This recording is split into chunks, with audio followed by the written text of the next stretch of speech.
설교 예화집에서 읽은 내용인데요.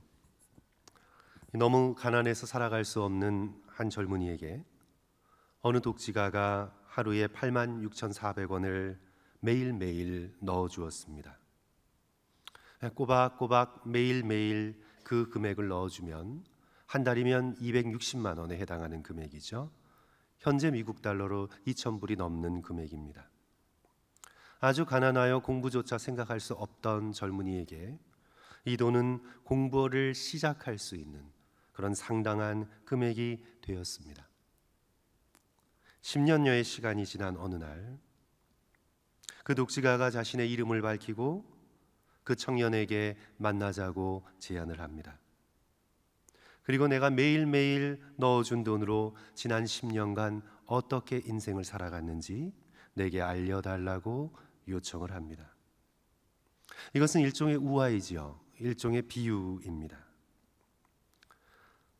86,400원은 하루 24시간을 초로 환산한 것입니다. 하루 24시간입니다. 하나님께서는 우리에게 시간을 주셔서 매일매일 살아가도록 하셨습니다. 시간의 주인도 하나님이시고 생명의 주인도 하나님이십니다.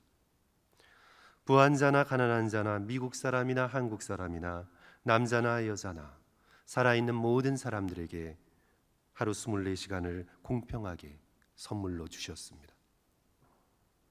86,400초를 우리 모두에게 하루 동안 넣어주셨습니다.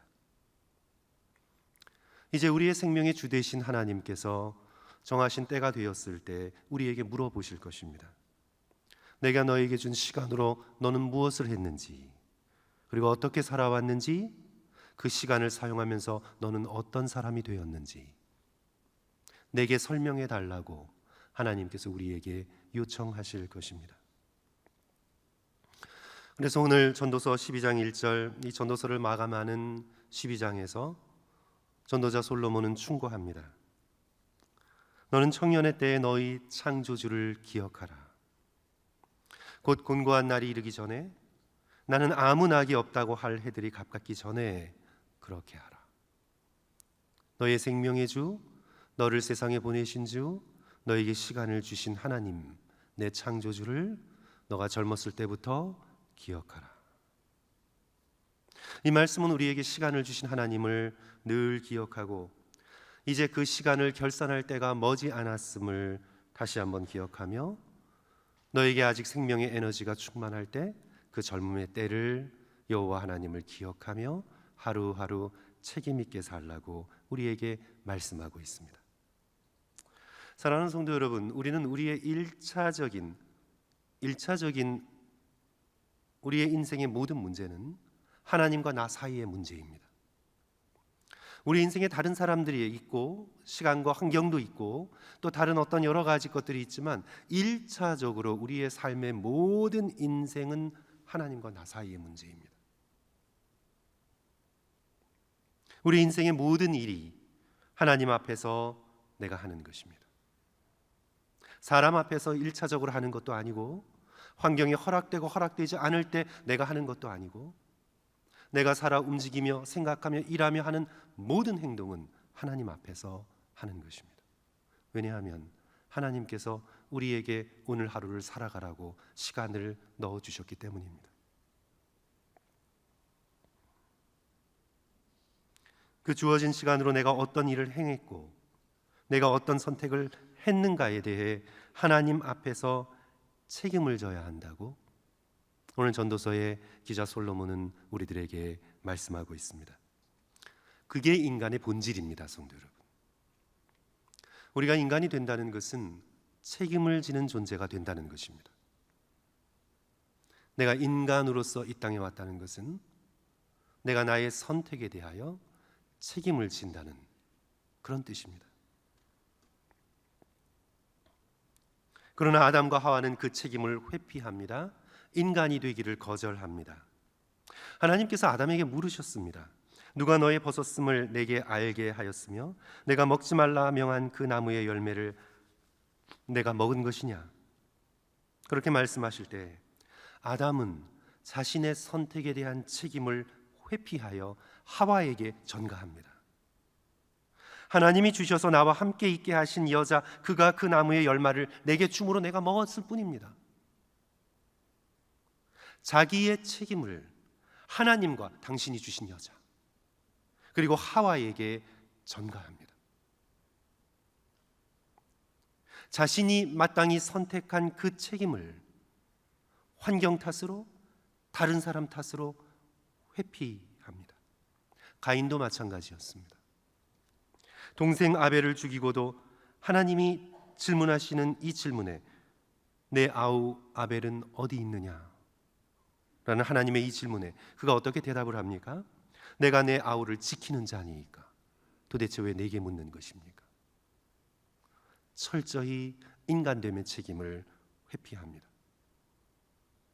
인간이란 마땅히 자신의 선택에 대한 책임을 지는 것인데 그 선택에 대한 책임을 회피합니다.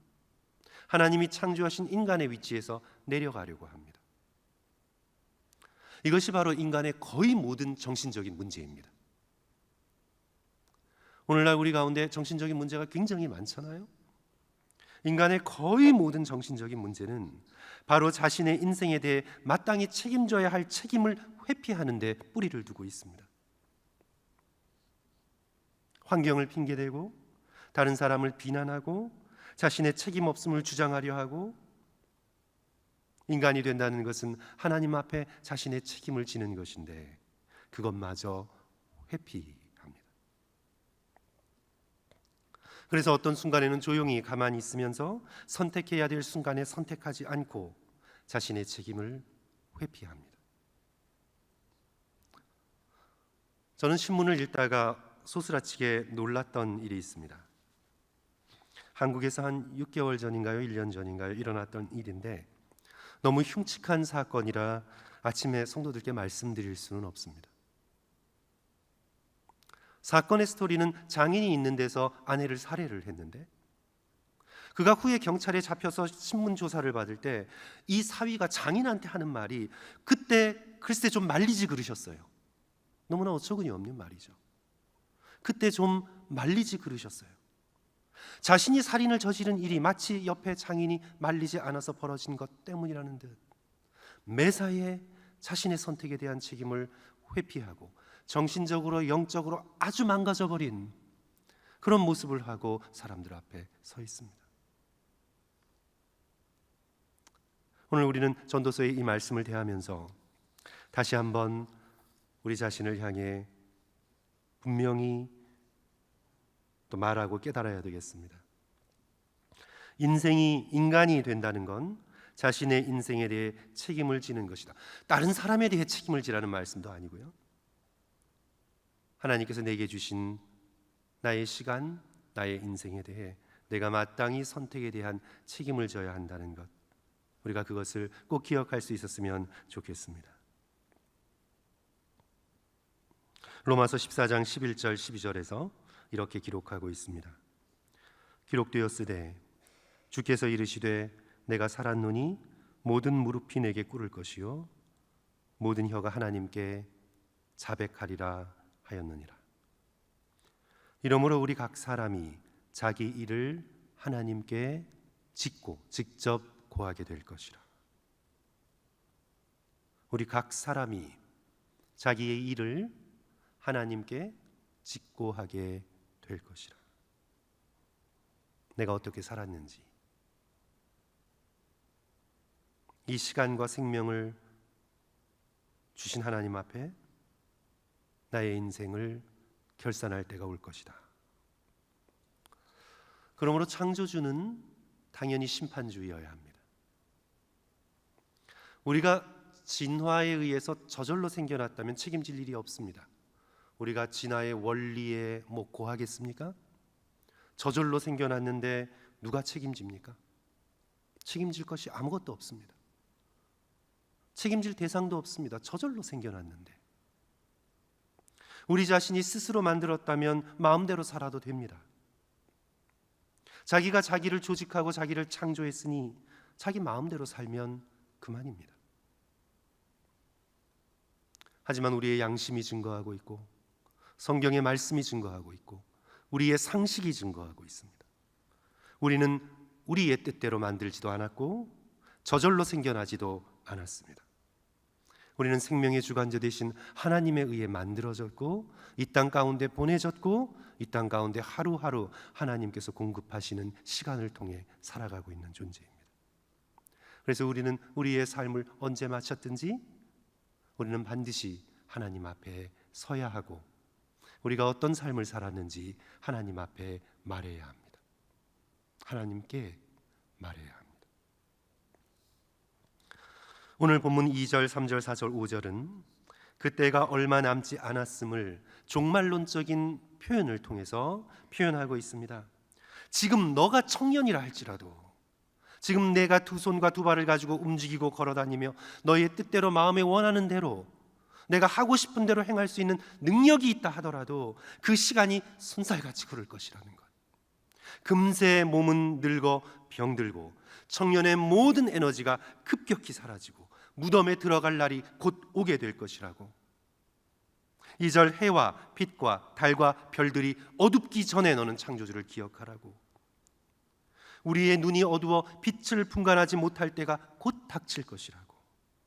3절 집을 내가 지키고 있지만 그것을 더 이상 지킬 수 없을 때가 반드시 있을 것이라고. 내가 힘이 있지만 곧 구부러지게 될 것이라고.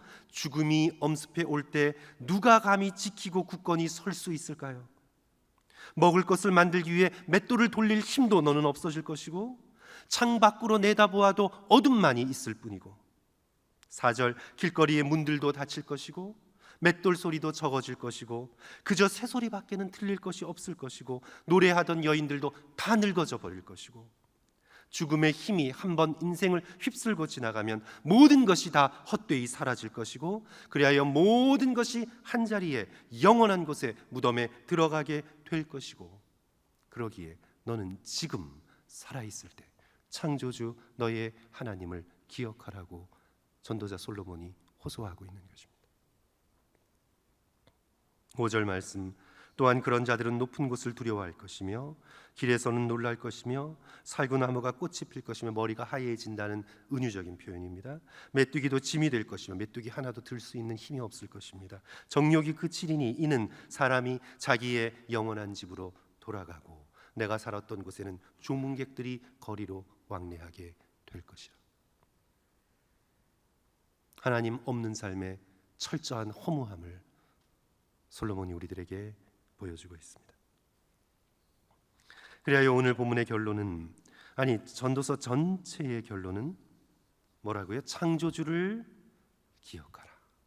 그런데 단지 창조주를 기억하는 것이 아니라 그냥 모호하게 뭐 창조주가 있겠지, 뭐 이 모든 것이 거저 생겼겠나, 뭐 신이라는 존재가 있겠지, 이런 것이 아니라 오늘 본문 12장 1절 너는 청년의 때에 Your Creator, 너의 창조주를 기억하라. 너의 창조주를 기억하라.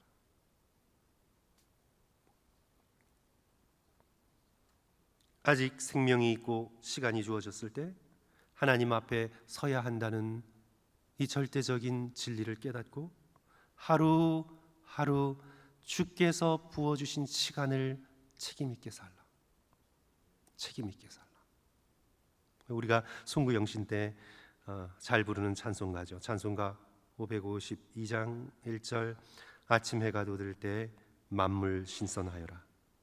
나도 세상 지낼 때 햇빛 되게 하소서. 주여 나를 도우사 세월 호송한코서. 어두운 세상 지날 때 햇빛 되게 하소서. 2절도요. 새로 오는 광음을 보람있게 보내고 주의 일을 행할 때 햇빛 되게 하소서. 3절 한 번 가면 안 오는 빠른 광음 지날 때 귀한 시간 바쳐서 햇빛 되게 하소서. 주여 나를 도우사 세월 허송한코서. 어두운 세상 지날 때 햇빛 되게 하소서. 저도 개인적으로 보면 2022년을 살아내면서 세월을 허송했던 시간들이 너무나 많은 것을 깨닫게 됩니다. 2022년 12월 31일 마지막은 오고야 맙니다. 반드시 옵니다. 우리가 주께서 은혜 가운데 우리에게 2023년을 하루하루 열어두실 때 우리의 세월을 허송하지 않고 영원한 것들을 위하여, 하나님을 위하여, 주께서 우리에게 보내주신 사람들을 위하여, 주의 몸된 교회를 위하여, 아직 복음을 듣지 못한 사람들을 위하여 우리가 우리의 시간을 책임 있게 주님 앞에 살아갈 수 있는 그런 저와 여러분 되시기를 주님의 이름으로 간절히 축원합니다.